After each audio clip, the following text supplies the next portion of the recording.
স্বর্গ বা জান্নাতে ভয়ানক এক যুদ্ধের সম্ভাবনা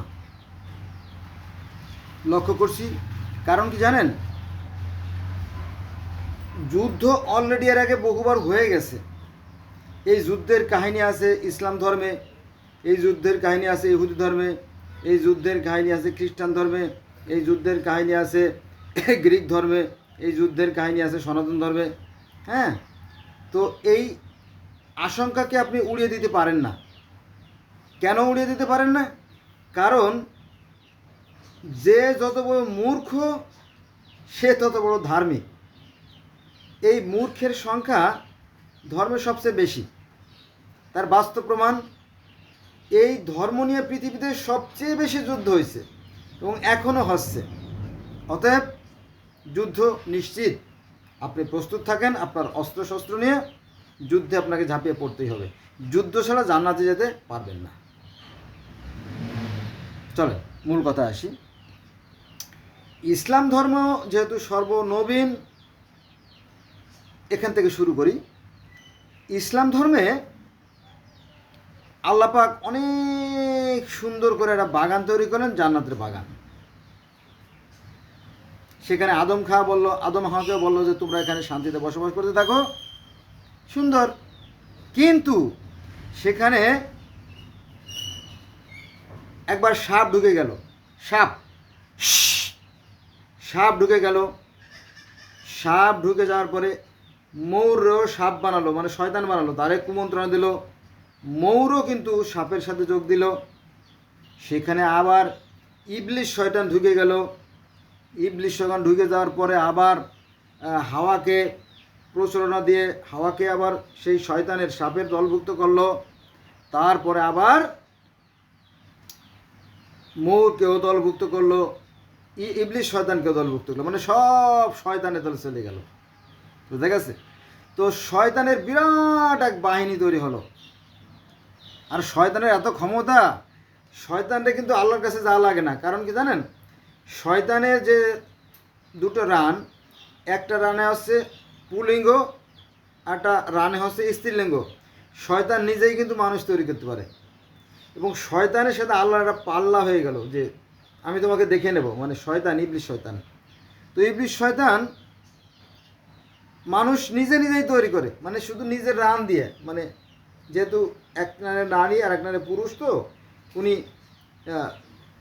আল্লাহ যদি একটা মানব সন্তান তৈরি করেন, তাহলে ইবলিশ 9টা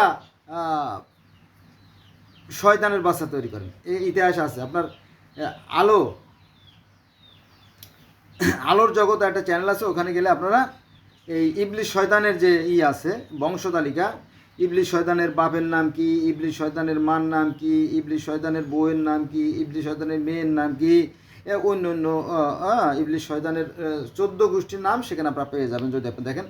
আমারও একটা আছে, ভিডিও আছে ইবলিশ শয়তানের বংশ তালিকা, এই চ্যানেলে, যদিও একটু অনেক আগে করছি, কয়েক মাস আগে, 4-5 মাস আগে সম্ভবত করছিলাম ইবলিশ শয়তানের বংশ তালিকা। তো শয়তানের ক্ষমতা অনেক বেশি। হ্যাঁ, যেমন আমাদের এই একটু ছোটো করে উদাহরণ দেই, আমাদের এই বাংলাদেশে দেখবেন যে যারা রাজনীতি করে তার বেশিরভাগই শয়তান। কারণ এখানে চিটার, বাটপার, ভণ্ড, প্রতারক, অনেকগুলো মামলার আসামি, খুনি, দাগি, চাঁদাবাজ, এই ধরনের লোক কিন্তু দেখবেন রাজনীতি সবচেয়ে বেশি। চাঁদাবাজ, শোনেন না কথা, চাঁদা, মানে এই রাজনীতির কাজই হচ্ছে চাঁদাবাজি।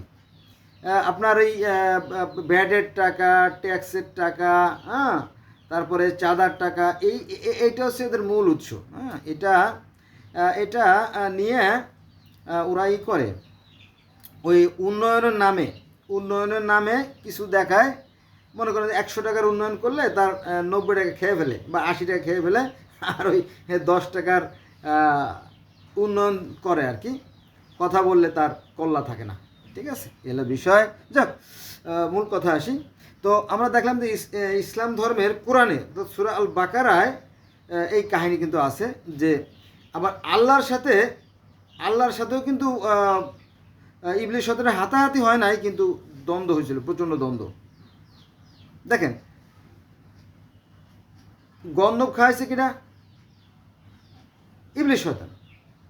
তো গন্ধব যদি ইবলিশ শয়তান আদম হাওয়াকে খাওয়াই থাকে, তাহলে আল্লাহ পাক ইচ্ছে করলে একটা থাপড় দিয়ে ইবলিস শয়তানের 32 দাঁত কিন্তু ফেলে দিতে পারতেন না?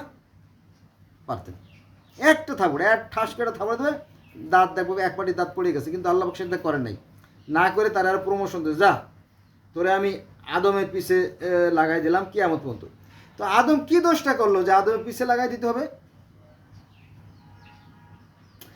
আদমরে তো কুমন্ত্রণা দিয়ে প্ররোচনা দিয়ে খাওয়াইছে ইবলিস শয়তান, বিচার করলে ইবলিস শয়তানের বিচার করতে হবে, অথচ বিচার হলো কার?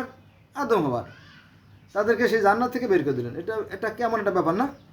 দেখেন এখানে শয়তান, ইবলিস আজাজিল শয়তান, তারপরে মৌর শয়তান, তারপরে সাপ শয়তান, সব শয়তানের মিলে ধোকা দিল কারে? আদম হওয়ারে। আদম হওয়া দিয়ে সেই নিষিদ্ধ গাছের ফল খাইলো। এখন যে লোকটা ধোকা দিয়েছে, প্রতারণা করছে, যে বেইমানি করছে, যে মুনাফিকি করছে, ভণ্ডামি করছে, যে চালাকি করছে, তার শাস্তি হবে না? অথচ সেই ইবলিস শয়তানরে শাস্তি না দিয়ে তারা প্রমোশন দিয়ে দিলা। এখন নিরপরাধ, আমাদের পিছনে শয়তান আছে, আমাদের পিছনে শয়তান লাগাই দিছে আল্লাহ, এটাকে এটা বেআইনি না? কেমন কথা, তাই না? প্রত্যেকটা মানুষের পিছনে শয়তান লাগাই দিয়েছে, তাকে জাহান্নামে নেবে, ভালো কথা। অধিকাংশ মানে নবী মোহাম্মদের কথা বলছি, নবী মোহাম্মদ সাল্লাল্লাহু আলাইহি ওয়াসাল্লাম বলছেন যে আমার উম্মত হবে 73 কাতার, আমার উম্মত হবে 73 কাতার বা 73 দল, তার মধ্যে শুধুমাত্র এক কাতার থাকবে হকের পথে, তারাই শুধু জান্নাত যেতে পারবে, আর বাকি সব 72 কাতার জাহান্নামে। একটা সেন্টেন্সের মধ্যে কিন্তু শেষ করে দেওয়া হয়েছে। নবীর কথা আপনি কাটবেন কিভাবে? তো আমাদের ইদানিংকালে আমাদের ওই যে যশোরের যে আমাদের মাহবুবুল্লাহ সাহেব, উনি বলতেছিল যে আমরা গবেষণা করে দেখছি যে এই ভণ্ডর দল 73 না 135 ভাগে ভাগ হয়ে গেছে। হতে পারে, কারণ এই ভণ্ডদের মানে শাখা প্রশাখা অনেক বেশি, বোঝা গেছে কি সেটা? যাক, তো যেটা বলছিলাম যে আল্লাহ পাক ইচ্ছে করলে কিন্তু জান্নাতের দরজায় দু একজন দারোয়ান রাখতে পারতেন। যেমন আমরা হিন্দুদের বা সনাতন ধর্মের যে জান্নাত, সনাতনীদের যে জান্নাত বা স্বর্গ, ওই স্বর্গের কিন্তু দ্বার রক্ষক ছিল 2 জন, জয় আর বিজয়, একজন না, কিন্তু 2 জন দ্বার রক্ষক ছিল। অতএব ওই সনাতনীদের যে জান্নাত, ওই জান্নাতে কিন্তু শয়তান ঢুকতে পারে নাই। বুঝেন না আমার কথা? জান্নাত পৃথিবীর সব ধর্মেই আছে, সনাতন ধর্ম স্বর্গ আছে, স্বর্গ। তো সেই স্বর্গেও 2 জন দ্বার রক্ষক ছিল, একজনের নাম হচ্ছে জয় আর একজনের নাম হচ্ছে বিজয়। ঠিক আছে? তাহলে সেই সনাতন ধর্মের যে জান্নাত বা স্বর্গ, সেখানে কিন্তু শয়তান ঢুকতে পারে না। কারণ ওই যে দারোয়ান আছে, দারোয়ান দেয় লাঠি দিয়ে পাশা দিলে বাড়ি, আর্মির মতো। ওই জন্য সনাতন বা হিন্দুদের যে জান্নাত, ওখানে শয়তান ঢুকতে পারে নাই, ওই জান্নাতটা নীরব আছে। দেখবেন যে হিন্দুরা যখন মারা যাওয়ার পরে তাদের আত্মা সেই পরমাত্মার জগতে চলে যায়। তখন হিন্দুরা লেখে রাখে যে স্বর্গীয় বিধানচন্দ্র রায়, স্বর্গীয় সুরেশচন্দ্র বসু, স্বর্গীয় অমিতাভ বচ্চন, স্বর্গীয় কালাচাঁদ জিউস, স্বর্গীয় বক্সিবাদক, এরকম আর কি, মানে নাম আছে অনেক, তাই না? অনুকূল ঠাকুর, অনুকূল শুকুর, এরকম তো অনেক নাম আছে। তো ওরা কী করে, ওরা নিঃশব্দে যেখান থেকে আসছিল স্বর্গ থেকে, সেখানে আবার চলে যায়। এখন সমস্যা হচ্ছে যে সমস্ত হিন্দুরা যাদেরকে আমরা ঘৃণা করি, যারা কাফের মুশরিক বলে মানে আমরা ঘৃণা করি, তারা যদি স্বর্গে যাইয়ে স্বর্গটাকে দখল করে থাকে, তাহলে দেখা গেল যে ইসলাম ধর্মের কিয়ামত তো হবে দেরিতে। তো ইসলাম ধর্মের কিয়ামত হওয়ার পরে যখন সবাই দলে দলে জান্নাতে গেল, দেখলো যে একটা সিটও খালি নেই, তখন একটা সংঘাত শুরু হয়ে যাবে, মারামারি। এই জন্য আমি স্বর্গে ভয়ানক এক যুদ্ধের আশঙ্কা করছি। স্বর্গেও শান্তি নাই। তবে শান্তি কোথায় আছে? আপনাকে শান্তি প্রতিষ্ঠার মতো কাজ করতে হবে, কাজ করলেই শান্তি পাবেন। হ্যাঁ, পৃথিবীতেও শান্তি আছে। আপনি মা বাবার কথা মতো ঠিকমতো স্কুলে যান, শিক্ষকের কথা মতো ভালো করে লেখাপড়া করেন, খেলাধুলার জায়গা আছে, বিকেলবেলা আপনি প্রচুর খেলাধুলা করবেন, রাতের বেলা কিছু সময় মোবাইল টিপবেন, কোনো সমস্যা নাই। কিন্তু এখন ওই রাত 2টা পর্যন্ত মোবাইল টিপবেন, এটা তো হবে না, তাই না? আপনি ঘন্টাখানে মোবাইল টিপেন, বাকি সময় লেখাপড়া করেন, কিন্তু আপনি খালি মোবাইল টিপেন, তাই না? এটা হবে না কি? তো মা বাবার কথা মতো চলেন, শিক্ষকের কথা মতো পড়েন এবং সাজেশন মতো পড়েন, দেখবেন যে সুন্দর পাস করে দেবেন, ডাক্তার, ইঞ্জিনিয়ার, প্রফেসর হয়ে যাবেন, দেখবেন মাসে লাখ লাখ কাড়ি টাকা ইনকাম। আপনি নিজেও খাইবেন, বাড়ি গাড়ি বিল্ডিং গাড়ি করবেন এবং দান খরাতে করতে পারবেন, কোরবানি দিতে পারবেন, জাকাতে টাকা দিতে পারবেন। আর যদি আপনি যদি ঠিকমতো মা বাবার কথা না শোনেন, শিক্ষকের কথা যদি না শোনেন, লেখাপড়া যদি না করেন, তাহলে কি আপনি মূর্খ থেকে যাবেন। আর মূর্খের পায়ে পায়ে দোষ, জানেন তো। এখানে আপনি বুঝতে পারবেন না, আপনি যেহেতু মূর্খ, আপনি এটা বুঝতে পারবেন না যে আপনার ভুলগুলো কোথায়। হ্যাঁ, এই ভুলগুলো বুঝতে পারবেন না, তখন আর সংশোধন হবে না, সমস্যা থেকেই যাবে, আপনার ইনকাম থাকবে না, মানুষ আপনাকে মূল্যায়ন করবে না, কারণ ওই যে আপনার ভুলগুলো আপনি ধরতে পারতেছেন না, তখন আর এক সংঘাত সৃষ্টি হবে। আচ্ছা যাক, তাহলে ইসলাম ধর্মের কথা বললাম। এবার আসেন ইসলাম ধর্ম বয়স কত? 1450 বছর, তাই না? বা 1451 বছর। ঠিক এর আগের যে ধর্ম খ্রিস্টান ধর্ম, সেখানেও কিন্তু স্বর্গে ভয়ানক যুদ্ধের কথা আছে। হ্যাঁ, সেখানে ঘটনা হয়েছে কি, যে সৃষ্টিকর্তা তো একা ছিলেন, দ্বিতীয় কেউ ছিল না। তো তিনি এই ইবলিস শয়তানকে তৈরি করছেন, আল্লাহ নিজেই এই ইবলিস শয়তানকে তৈরি করছেন। তো ইবলিস শয়তানকে উনি সন্তানের মতো ভালোবাসতেন, খুবই স্নেহ করতেন। স্নেহই করতেন না, আমাদের ওর নাম কি ভুলে গেছি,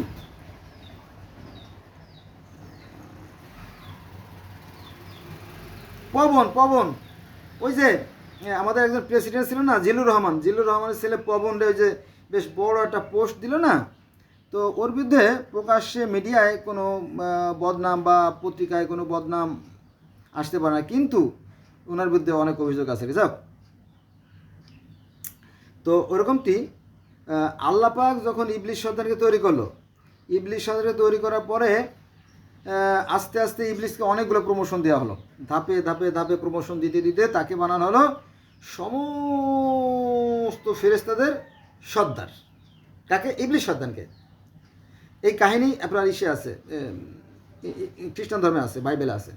তো প্রমোশন দেওয়ার পরে ইবলিস শয়তান আমার মনে মনে চিন্তা করলো যে সমস্ত কাজকর্ম তো আল্লাহ আমারে দিয়ে করায়, আমি হচ্ছি কি head of the department of ফেরেশতা।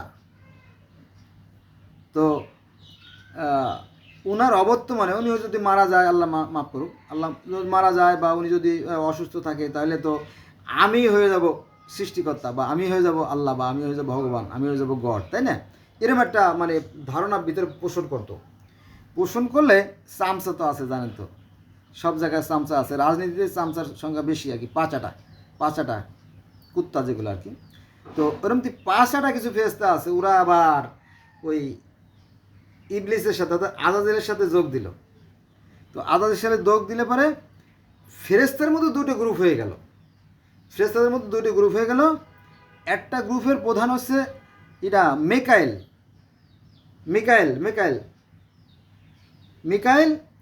আর একটা গ্রুপের সর্দার আছে আজাজেল আর মেকাইল। এই আজাজেলকে বলা হয় লুসিফার, শয়তান, আর বাকিগুলোর আর্ক্যাঞ্জেল বা এই জাতীয় নাম, বিভিন্ন নাম আছে। তো ফেরেশতার মধ্যে দুটো গ্রুপ হয়ে গেল, একটা আছে আজাজেলের গ্রুপ, একটা আছে মিকাইলের গ্রুপ। আল্লাহ পাক তো ওদেরকে ঠেকাতে পারতেছে না। তখন শুরু হয়ে গেল ভয়ঙ্কর এক যুদ্ধ স্বর্গের ভিতরে, ঢিসুম, জানেন তো যুদ্ধ কীভাবে হয়, তাই না?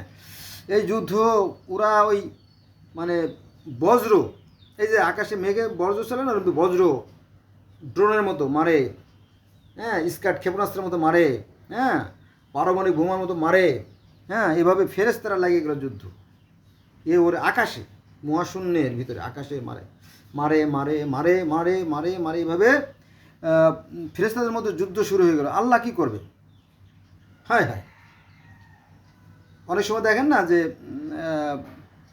ছেলে বড় হয়ে গেছে, সে আয় রোজগার করে, সে বউ নিয়ে থাকে, মা বাপরে ঘর থেকে ঘাড় ধরে বের করে দিল, অথবা মা বাপরে কোলে করে ওই যে নদীর মধ্যে ফেলাই দিল। এরকম ঘটনা প্রায় দেখুন ঘটে। তো এখন আল্লাহ পাক একা কী করবে? কারণ এই এত বেশি, যদিও বাচ্চা আল্লাহ পাক দেন নাই, বাচ্চার মতো এগুলো তৈরি করছে।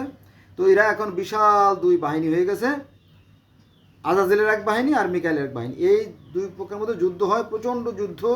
যুদ্ধ হতে হতে হতে অসংখ্য ফেরেশতা মারা যায়। তারপরে এমনকি আজাজিলের ডানা পোড়ায় দেয়, যে ডানা, এই 600 ডানা আজাজিলের, এইটা ফেরেশতাদের 600 করে ডানা আছে। তো 600 করে ডানা, সব ডানা ওই যে কি বললাম, এটা বজ্র, আগুনের গোলা। ওরা তো উন্নত মানের যুদ্ধ। তো ওই আগুনের গোলা দিয়ে যুদ্ধ করতে করতে ইবলিস শয়তানের সমস্ত ডানা ভেঙে ফেলল। ঠিক আছে? তো তারপরে সে মাটিতে পড়ে গেল। তো এই আজাজিলের যে 600 ডানা জানেন তো, সেই সমস্ত ডানাগুলো সব পোড়াই ফেললো। এখন ডানা যদি পোড়াই ফেলে, তাহলে ডানা পোড়াই ফেললে পরে আপনি উড়বেন কীভাবে, তাই না? তো আজাজিল পৃথিবীতে পড়ে গেল।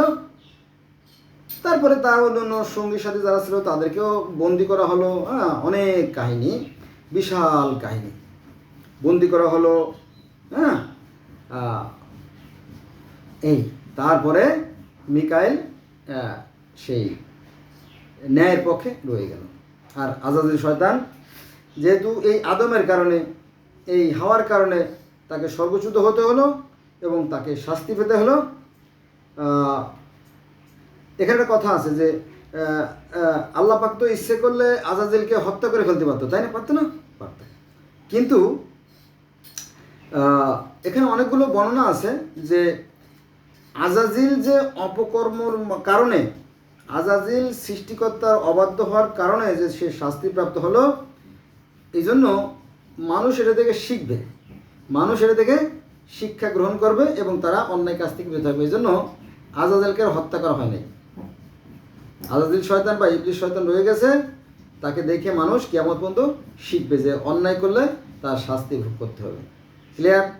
এই জন্য আল্লাহ পাক ধ্বংস করেন নাই।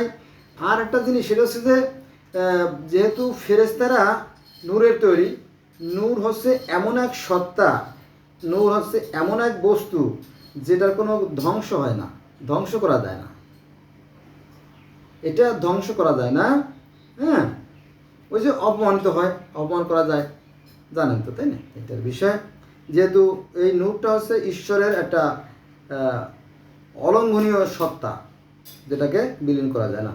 তাহলে আমরা দেখলাম যে সনাতন বাইবেলেও আপনার যুদ্ধের কাহিনী আছে, তাওরাতেও সেই যুদ্ধের কাহিনী আছে। মজার বিষয়, তাই না?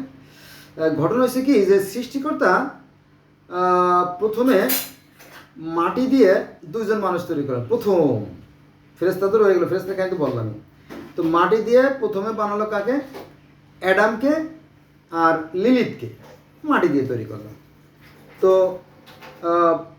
দেখবেন যে নেগেটিভ পজিটিভ চার্জ থাকে। দেখেন এই যে এটা কত, এটা একটা অল্প পরিমাণে পানি ধরে, যেটা এটা মানে সবসময় খাওয়া যায়। আর এটা একটু ভারী, এটা ভারী গ্লাস, এটা মনে করেন যে 8-10 গ্লাস পানি ধরে, তাই না? এই যে এইভাবে।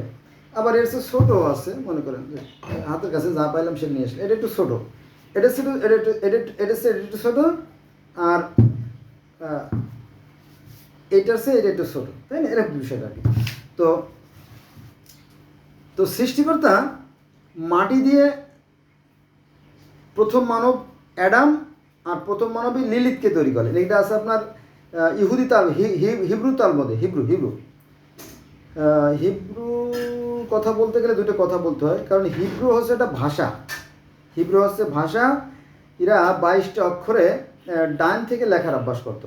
হিব্রু ধর্ম থেকে পরবর্তীতে আপনার এই যে ফার্সি, তারপরে আপনার অন্যান্য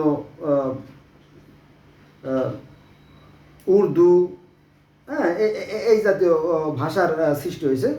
তো হিব্রু একটা ভাষা, অনেকটা আরবির মতোই। যাক, তো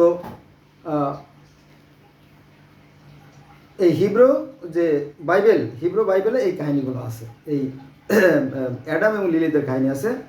তো সৃষ্টিকর্তা প্রথম মানব এবং প্রথম মানবীকে বানালেন লিলিথ আর অ্যাডাম।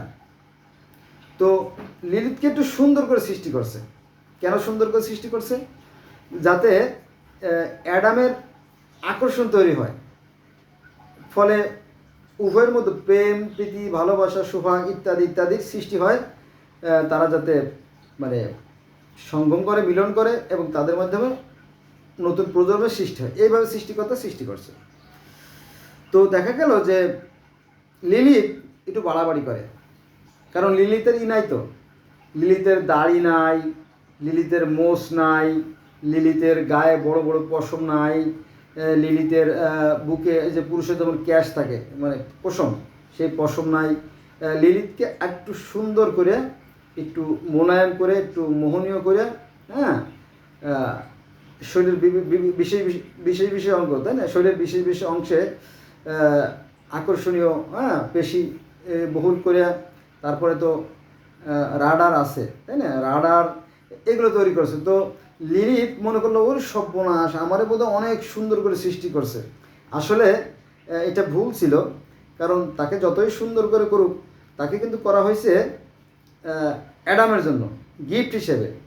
কারণ একজন পুরুষের জীবনে একজন নারী হচ্ছে কি মানে god gifted most valuable presentation, মানে সবচেয়ে মূল্যবান একটা উপহার সৃষ্টিকর্তার পক্ষ থেকে। মানে নারী পুরুষের জীবনে একটা শ্রেষ্ঠ উপহার। তো সে তার কাছে যেমন সুখ পায়, প্লাস তার ভবিষ্যৎ প্রজন্ম সৃষ্টি হয়, তাই না, অনেক কিছু, অনেক আশা ভরসার জায়গা। মনে করেন যে বাড়ি থেকে খুব কষ্ট করে আসলো, আসার পরে এক গ্লাস শরবত কে দিল? তার স্ত্রী, তাই না, অথবা রান্না বান্না করে খাওয়াই দিল, তাই না। এই যে এইগুলো সৃষ্টিকর্তা এভাবে করছে। কিন্তু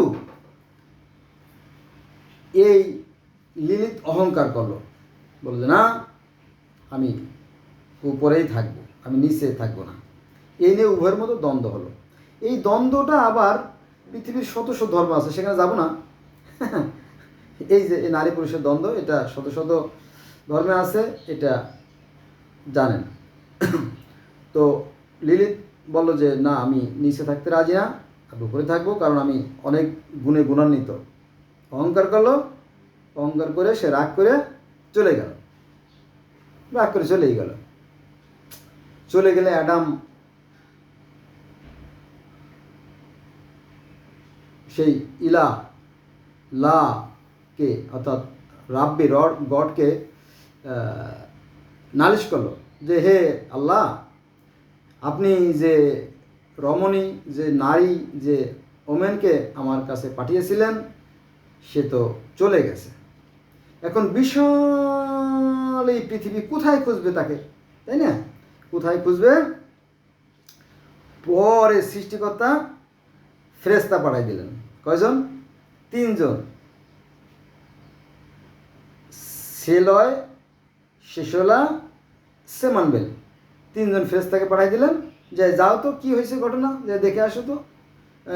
অ্যাডামের অর্থাৎ আদমের সংসারে অশান্তি শুরু হয়ে গেছে। পরে ফেরেশতারা আসার পরে দেখলো যে ঘটনা সত্যি, সেই লিলিত রাগ করে চলে গেছে। কোথায় খুঁজি? পরে ফেরেশতাদের যেহেতু ডানা আছে, জানেন তো, তাই না, 600 ডানা আছে। তো ডানা দেওয়া সা সা করে গোটা পৃথিবীটা একটা চক্কর দিল। চক্কর দেওয়ার পরে এই লিলিতকে পাওয়া গেল এক পাহাড়ের গুহায় অথবা ইরাকের কোনো একটা সাগরের ভিতরে। তারা বললো, কী ব্যাপার, তুমি সংসার ছেড়ে চলে আসলে কেন, তোমার কি উদ্দেশ্য বলো? বলো, আমি আর ওই অ্যাডামের বা আদমের সংসার করবো না। কেন? না। তখন ঠিক আছে, করবে না। তো ফেরেশতা তাকে একটা ইসমে আজম শিখিয়ে দিল। সে স্বর্গের দেবী, তো ওই যে স্বর্গে ফুল পাওয়া যায় না, ওই হয়তো এমনও হতে পারে যে এটা লিলিতের যে মানে বংশধর। তো সে স্বর্গে চলে গেল, ইসমে আজম পড়ে স্বর্গে চলে গেল। এরপরে সৃষ্টিকর্তা কী করলেন? পরে আবার নতুন করে ওই অ্যাডামের 5 জনের হাড় দিয়ে এই অ্যাডামকে সৃষ্টি করলেন, অর্থাৎ আদম আর হবাকে সৃষ্টি করলেন বা হাওয়াকে সৃষ্টি করলেন। এই ঘটনা। তো বেশ ভালোই ছিল, সুখ শান্তিতেই আদম হাওয়া ছিল। যেহেতু আদম ধৈর্য ধরলো, সে জিতে গেল। ধৈর্য ধরলো এবং আল্লাহর কাছে নালিশ করলো, তাই না? সে নিজে আইন হাতে তুলে নিল না। তো আল্লাহ বলল ঠিক আছে। তখন তার পাঁজরের হাড় দ্বারা এই হবাকে তৈরি করে দিল, সংসার তৈরি করলো। তাদের মধ্যে আবার ওই যে আবেল কয়েদ অর্থাৎ হাবিল কাবিল, তাই না? সনাতন ধর্মে আছে আপনার প্রিয় গোত্রা উত্তালপাদ, 2 ছেলে আর কি, প্রথম মানব মানবে 2 ছেলে, এগুলো বহু ধর্মে আছে, সেখানে যাব না। তারপরে ওরা শান্তিতে বসবাস করা শুরু করলো। এদিকে এই শান্তি দেখে আবার ওই যে এটা সে যে লিলিত, তার কিন্তু শরীরে জ্বালা পড়া শুরু হয়ে গেছে। কি, আমার সুখের সংসার ধ্বংস করে দিয়ে এখন আদম আরামায় এসে সুখ শান্তি ভোগ করতেছে, ওর সুখের কপালে দেবো আগুন। বুঝা গেছে? এই তো সেই করলো যে প্রতিদিন 100 করে সন্তান হত্যা করবে, 100। তো ফেরেশতারা বলো যে কি ব্যাপার, তুমি আদমের পিছে লাগছো কেন, সমস্যাটা কি? বললো সে আমার সুখ শান্তি, আমি সুখে সংসার করব, সে সুখের সংসার নষ্ট করে দিয়ে সে এখন নিজে সুখ করতেছে, এটা আমার সহ্য হয় না। বললো তোমার কি করণীয়? বলো যে হ্যাঁ, আমি যে লিলিত, আমার তাবিজ যদি এই অ্যাডাম আর হবারা গ্রহণ করে এবং এর সন্তানেরা তাদের শরীরে যদি আমার নামের তাবিজ যদি তারা ব্যবহার করে, তাহলে আমি তাদেরকে মুক্তি দিতে পারি, নিস্তার দিতে পারি। আর যদি না ধারণ করে, তাহলে তাদেরকে আমি আক্রমণ করব এবং তাকে ধ্বংস করব। ঠিক আছে? এই লাগে গেল হবার পিছনে, অ্যাডাম হবার পিছনে লেগে গেল। কে লেগে গেল? ওই যে আগের স্ত্রী, আদমের আগের স্ত্রী লিলিত। এই হয়ে গেল শত্রুতা। ঠিক আছে? তো তারপরে বলা হলো ঠিক আছে, লিলিতের নামে আমরা তাবিজ ধারণ করব। তো যারা তাবিজ ধারণ করে, যেমন দেখবেন যে এই যে আমাদের দেশে নেতা, তাই না, নেতাদের কিন্তু মনোগ্রাম আছে, জানেন তো? যেমন জামাতে ইসলামের আছে দাড়িপাল্লা, তারপরে জাতীয় পার্টির আছে লাঙ্গল, তারপরে বিএনপির আছে ধানের শীষ, আর আওয়ামী লীগের আছে নৌকো।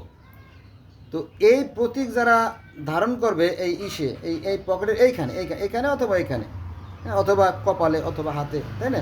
তাহলে বোঝা যাবে যে এরা এই দলের লোক, তাই না? তো এই দলের লোক।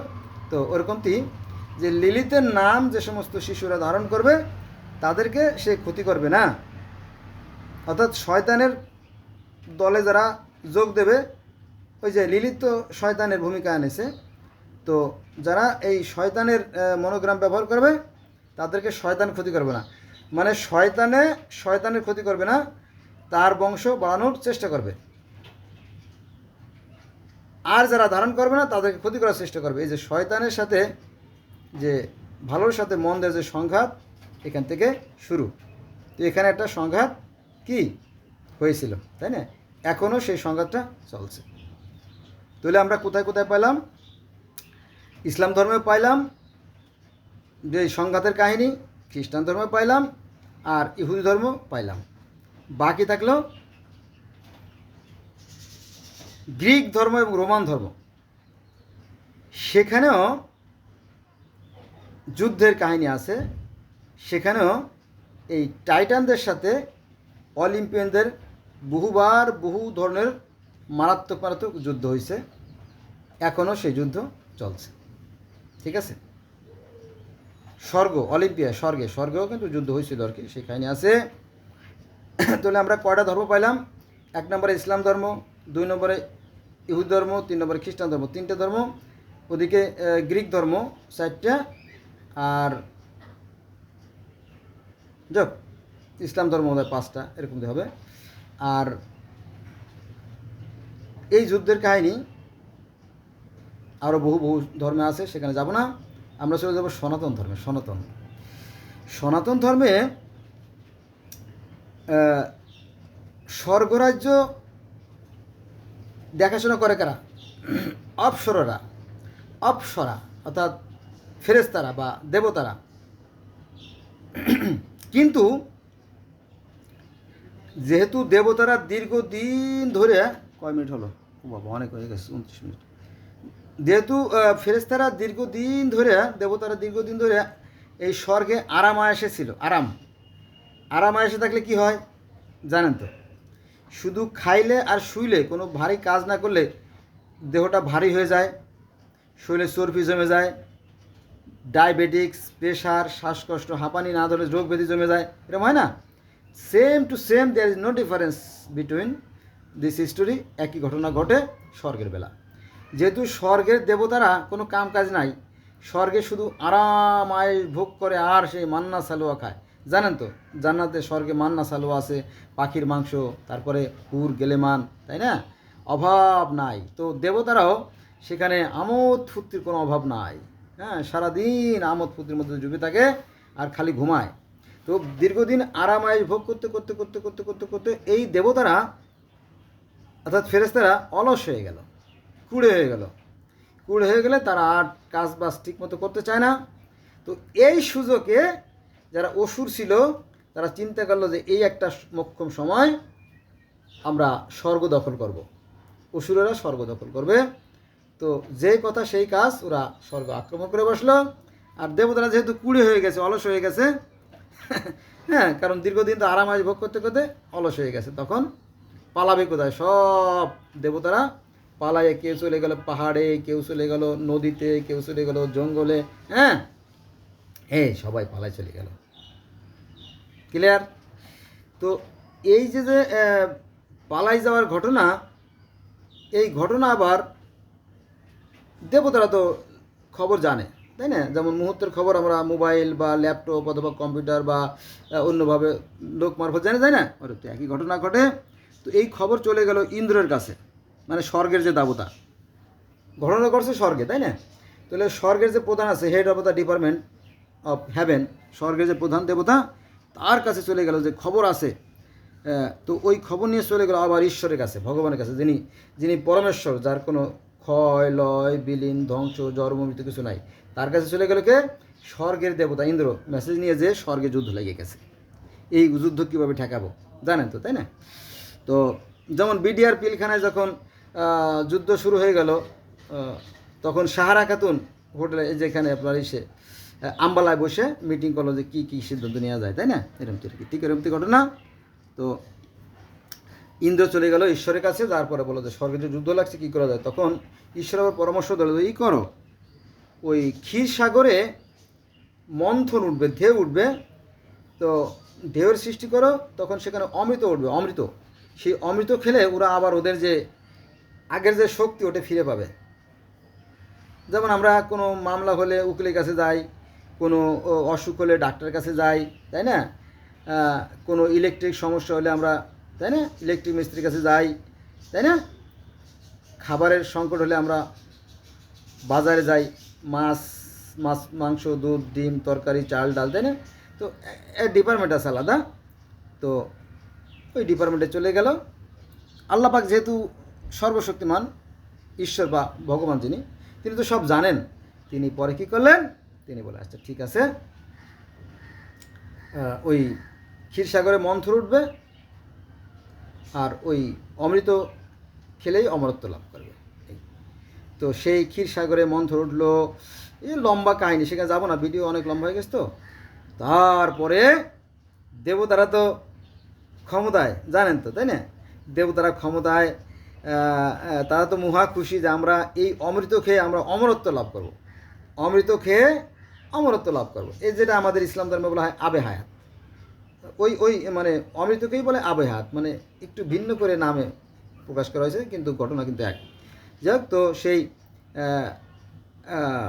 অমৃত খাওয়ার জন্য তো সেই মানে যারা অসুর, তারা তো মহা খুশি যে আমরা তো স্বর্গ দখল করে ফেলাইছি, এরপরে আমরা এই অমৃত খেয়ে, অর্থাৎ সেই আবেহাত খেয়ে আমরা অমরত্ব লাভ করে আমরা চিরকাল এই স্বর্গে বা জান্নাতে থেকে যাব।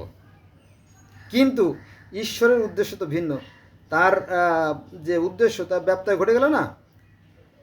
দেবতারা থাকবে স্বর্গে আর অসুরা থাকবে মর্তে বা পাতালে বা জমলোকে, তাই না? এটা সিস্টেম করা আছে, কিন্তু এটা সিস্টেম ব্রেক হয়ে গেছে কিন্তু। হ্যাঁ, অযোগ্যের যোগ্যতা দেওয়া হয়েছে। তো এটা তো সৃষ্টিকর্তা মেনে নিতে পারে, কারণ তুমি তো সূক্ষ্ম বিচারক, তাই না? হ্যাঁ।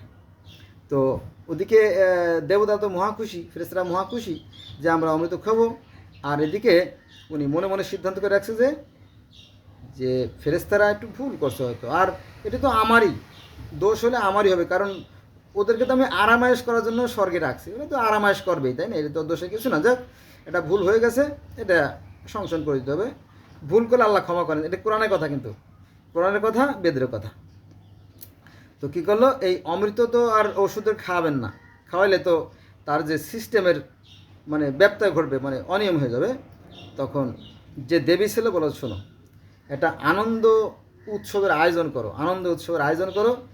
আয়োজনে যখন ওরা এই থাকবে, বেহুশ থাকবে, যখন একটু চেতনা বোধ থাকবে, তখন ওই কৌশল করে তুমি ওই অমৃতগুলোকে ওই দেবতার খাওয়াই দেবা। খাওয়াই দিলে পরে ওদের আবার ওদের পূর্ণ শক্তি ফিরে পাবে।